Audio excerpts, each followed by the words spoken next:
Le rat des villes... Non, le rat de ville et le rat des champs. Autrefois, le rat de ville invita le rat des champs, d'une façon fort civile, à des reliefs d'ortolan. Sur un tapis de Turquie, le couvert se trouve ami. Blablabla, Jean de La Fontaine. Merci à tous. La petite fable que je viens de vous conter gracieusement sépare le monde en deux. D'un côté, le rat des champs qui vit en sécurité mais ne peut pas profiter des délices de la ville. De l'autre côté, le rat de ville qui lui peut en savourer les méfaits mais risque sa vie face aux humains et aux chats. Et toi, t'es de quel bord? Homo, hétéro? Rat de ville ou rat des champs? Autre question, pourquoi je vous en parle? Mais ça, c'est à moi de vous répondre. Le film Chainsaw Man qui se concentre sur l'arc Redze vient de sortir. Et dans cet arc, la fable du rat de ville et des champs est omniprésente et nous permet une totale relecture des personnages. Et dans cette vidéo, je vais me concentrer sur le perso de Redze qui est ultra énigmatique et attention, je dis les termes d'entrée de jeu, c'est mon perso préféré tout simplement, voilà. En seulement un tome et demi et on la voit pas beaucoup. Donc j'espère que vous avez vu le film ou du moins lu le manga parce que je vais évidemment spoiler comme un malpropre. デンジ君はさ、田舎のネズミと都会のネズミ、どっちがいい？ Bon déjà, posons les bases. Chainsaw Man, ça parle de quoi? C'est quoi le grand thème de l'histoire? Bon, si t'as un peu réfléchi pendant ta lecture, t'as dû capter que ça parlait du bonheur. En gros, on suit Denji dans sa quête de bonheur. Et si t'avais pas capté ça, bon...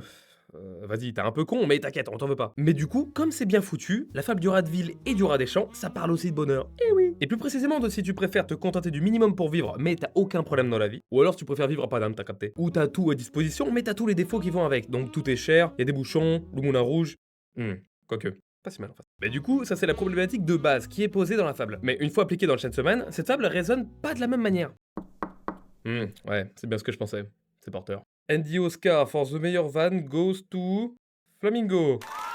Premièrement, l'utilisation de cette fable est la continuité de la critique de la société que Fujimoto développe depuis le début de son manga. On peut très vite faire un rapprochement entre le rat de ville et la sécurité publique. Pour faire simple, es-tu prêt à risquer ta vie, contre des démons, pour goûter aux délices de la ville? Et c'est là qu'on comprend tout le génie de Fujimoto, parce que c'est exactement l'état d'esprit de Denji depuis le tout début, et c'est même l'état d'esprit de tous les héros de Shonen Neketsu en fait. Ils sont tous prêts à risquer leur vie pour leur but. Celui de Denji, c'est évidemment de serrer Makima, et en même temps, qu'est-ce que je le comprends quoi? Une femme qui porte si bien la tresse. Waouh, y en a qu'une dans ce bas monde. Mais aussi, la sécurité publique était déjà utilisée pour critiquer la société, dans le sens où t'as un métier très dur, mal payé, avec aucune considération, et tu peux pas quitter ton boulot, parce que quand t'as pas de diplôme, bah t'as pas le choix. Et dans la société japonaise, t'es obligé d'avoir un métier à cause de la pression sociale. Donc en gros, t'es enfermé dans un métier pas fou. Pour Denji, lui, il est obligé de continuer, parce que déjà, sinon il meurt, mais surtout parce que Makima le tient par les olives, comme on dit. Sinon, autre image de la femme dans le Chainsaw Man, qui est en fait une réinterprétation de la fable, Fujimoto remplace la ville et les champs par l'amour. En gros, est-ce que t'es amoureux ou non? Soit tu décides de tomber amoureux et du coup t'as tous les avantages d'avoir une meuf, du genre du linge propre, des bons petits plats... j'ai pas dit ça. Mais du coup t'as le risque de souffrir en cas de rupture ou alors tu décides de vivre seul, parce que bordel, y'en a marre des femmes, ça fait que se plaindre, ça peut pas porter de trucs lourds, et j'en passe c'est les meilleurs. Mais par contre, je vous jure, je suis pas macho. Ma mère est une femme. Mais du coup, ce deuxième choix, celui de refuser l'amour, il peut paraître bizarre, mais pour des gens comme Deji, Reze ou Asa, l'héroïne de la partie 2, c'est loin d'être dénué de sens, mais ça je vous l'explique plus tard.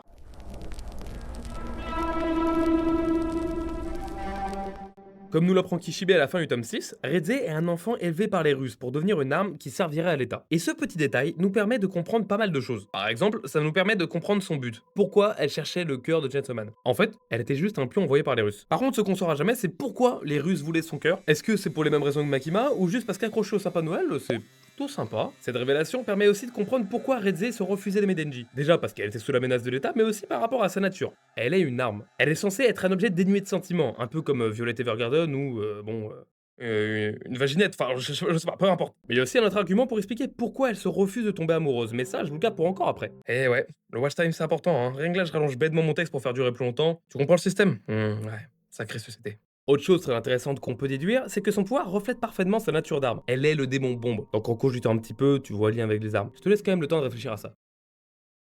Ok, c'est bon?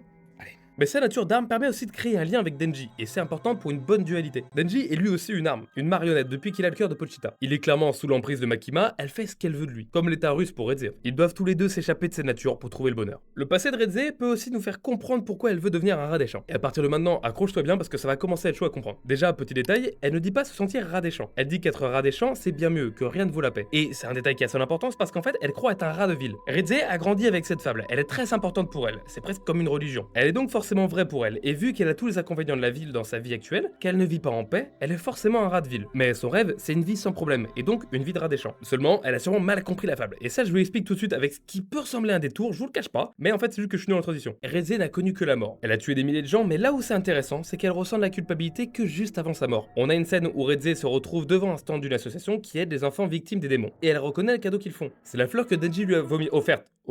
Là où on voit tout le talent de Fujimoto, c'est que même s'il n'y a pas de dialogue, on peut comprendre ce qui se passe dans la tête de Reze, ou du moins imaginer. Premièrement, ça lui rappelle Denji. Ça lui rappelle tout ce qu'il lui apporte, liberté, amour, bonheur, etc. Bon, jusqu'ici, il n'y a rien de bien fou en termes d'analyse, mais surtout ce qu'on comprend, c'est qu'elle regrette toutes ses actions en tant qu'arme. Et en fait, elle est en train de changer sa vision de la fable. Déjà, ces meurtres résonnent avec la phrase de Denji où il dit à Reze: quand on coule les jours heureux, avoir un truc qui gratte au fond de la gorge, ça craint.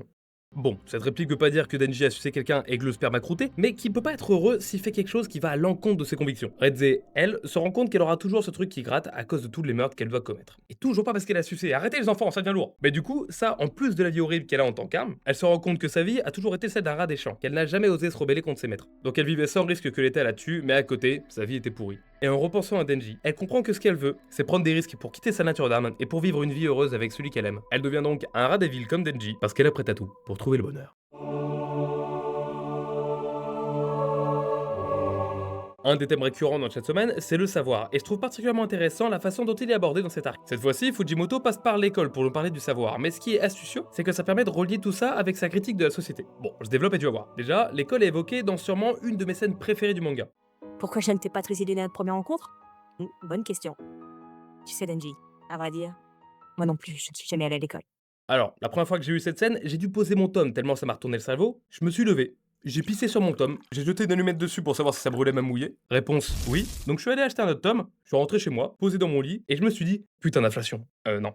Enfin oui, je me suis dit ça, mais surtout, qu'est-ce que je viens de faire là? En fait, tout le génie de la scène se retrouve dans son mystère. Parce que oui, t'es tout retourné entre la mort de Reze, l'amour impossible avec Denji, Makima qui se montre pour la première fois comme une antagoniste, le plot twist sur l'école, mais surtout, j'ai rien compris. En fait, il y a tellement d'hypothèses qu'on se fait parce que tu peux absolument rien conclure de ça, ou au moins à ta première lecture. Et surtout, je sais pas si je suis seul, mais je vois des symboles partout. Les carreaux de la fenêtre qui ressemblent à une prison, un drapeau japonais formé avec le sang, donc je sais pas si c'est par rapport à sa critique de la société ou juste c'est une coïncidence, mais bref. Je vais vous dire ce que j'en ai conclu. Reze voulait faire de Denji un rat des champs. Alors oui, on dirait comme ça que ça n'a aucun rapport, mais let me cook comme disent les Jones. En fait, il faut déjà voir ce que représente l'école pour Reze. Elle y a jamais été et je sais pas ce que c'est. Les seules infos qu'elle a, c'est ce qu'on lui transmet, ce que l'État lui transmet, donc la Russie, mais on a la même avec le Japon. Ce sont des pays qui valorisent énormément l'école et c'est vu comme la voie de la sûreté, de la stabilité, de la réussite. Et par conséquent, Reze fantasme l'école, tout autant que moi je fantasme sur les femmes, et c'est normal, je sais pas ce que c'est. Mais pour revenir sur Reze, elle fantasme l'école parce que ça semble la voie parfaite pour mener une vie de rat des champs. Et au début de leur date, on sent qu'elle veut au moins rendre Denji heureux. Elle se projette pas tant que ça avec lui, étant donné sa condition. Donc si elle veut le rendre heureux, faut faire un rat des champs. Et comment tu fais un rat des champs selon Reze? Il faut lui faire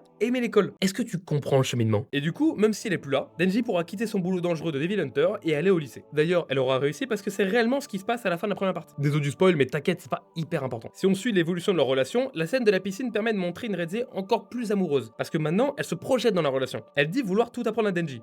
Pourquoi? Pour qu'il n'ait plus jamais peur. Je m'explique. Quand Denji doit sauter dans la piscine, il a peur parce qu'il sait pas nager. Et Reze veut lui empêcher d'avoir peur, en le lui apprenant pour qu'il soit un rat des champs. Donc, quand elle veut tout lui apprendre, c'est toujours pour faire de lui un rat des champs. Mais ça pose problème. Parce que ce qui est intéressant dans la découverte, c'est toute la recherche derrière, tous les risques, toutes les peurs, toutes les surprises, tous ces moments où tu veux savoir pourquoi après un blackout tu te retrouves nu dans le lit de ton pote, et surtout tu veux savoir pourquoi t'es content. Mais Reze veut lui enlever ça pour qu'il soit en sécurité. On a donc une opposition dans leur philosophie de vie. Et en plus, on a aussi un autre aspect qu'il faut pas ignorer, parce que Fujimoto l'a développé tout au long de son manga. Mais le savoir n'est peut-être pas la solution au bonheur, ou du moins, trop de savoir, ça peut rendre malheureux. La plus grosse preuve dans le manga, c'est dans l'arc qui suit. Donc, je vais pas tout expliquer pour pas spoiler, mais à un moment, quelqu'un acquiert tout le savoir de l'univers, et sa réaction montre bien que c'est loin d'être bénéfique. Et on y arrive enfin, le thème le plus important de cet arc, vu qu'on est quand même sur de la romance, vous l'aurez deviné, et de toute façon j'ai mis un titre, donc t'as pas de suspense. Donc comme dit plus tôt, l'amour dans la vie de Reze a une place spéciale, parce qu'elle ne devrait jamais pouvoir en profiter. Et surtout, on le voit jusqu'à cette dernière scène avec Denji, elle ne peut pas se permettre de tomber amoureuse. Et pourquoi? Alors oui, je l'ai déjà dit et je le sais, donc baisse d'un ton, c'est une arme. Mais il y a un point encore plus pertinent par rapport au concept de l'arc, c'est la fable du rat de ville et du rat des champs. Eh ouais, on l'a pas oublié. J'ai déjà parlé du lien entre la fable et l'amour. Mais du coup, comment ça s'appliquait sur Reze? Sans s'en rendre compte, elle est tombée amoureuse et a donc goûté aux délices de la ville. ville. Cependant, la réalité l'a rattrapée. Voilà la contrepartie, elle a subi la douleur de l'amour quand Denji a refusé de partir avec elle. On voit qu'elle est touchée sincèrement parce qu'elle doit digérer l'information tel un tacos 3 viandes pas très frais. Et vu que leur amour est impossible, elle s'est rappelé sa mission et a entamé le combat. Et c'est à partir de ce moment, celui où elle a compris qu'elle pouvait souffrir de l'amour, qu'elle n'ira être amoureuse de Denji. Elle se mentira à elle-même et à Denji pour éviter de redevenir triste. Et en tant que rat des champs, elle évite au plus possible de souffrir. Donc fatalement, elle va s'empêcher d'être heureuse. Mais comme j'ai dit tout à l'heure, elle aura une révélation avant de mourir grâce à l'amour. Attention, je suis une truite. Vous êtes une truite? Non, je crois pas que ce soit ça.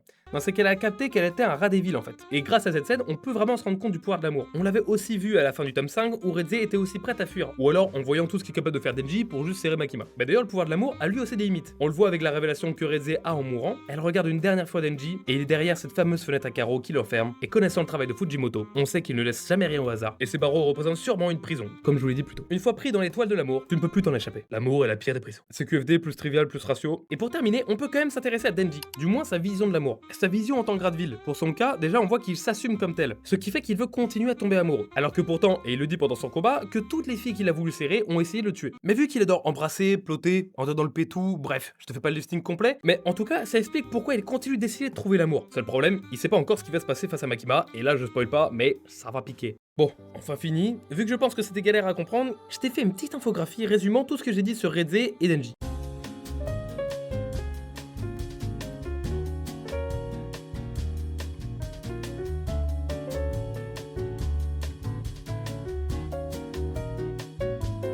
Voilà, c'était ma première vidéo sur Chainsaw Man et il y en aura pas mal. J'ai déjà préparé une vidéo sur Denji avec son développement sur les deux parties, donc il y a de quoi dire. On aura une vidéo sur Makima et une autre sur la partie 2. En tout cas, je suis hyper fier de cette vidéo sur Redze parce que l'analyse était giga dure. J'ai même pas vu de vidéo sur le sujet tellement c'est dur de déchiffrer Redze. On a énormément d'informations en un tome et demi, mais peu de réponses. En plus, il y a beaucoup d'infos qui passent par le découpage, donc c'est très technique, mais c'est ce que j'adore avec la narration de Fujimoto. J'espère au moins que vous aurez kiffé la vidéo. J'estime pas avoir la bonne vision du perso, mais elle me semble cohérente. Donc si vous avez des remarques, vous êtes évidemment libre de les dire en commentaire. Si vous avez kiffé, vous pouvez liker, partager, vous abonner, mais bon, vous connaissez la chanson. Sur ce, la bise des enfants.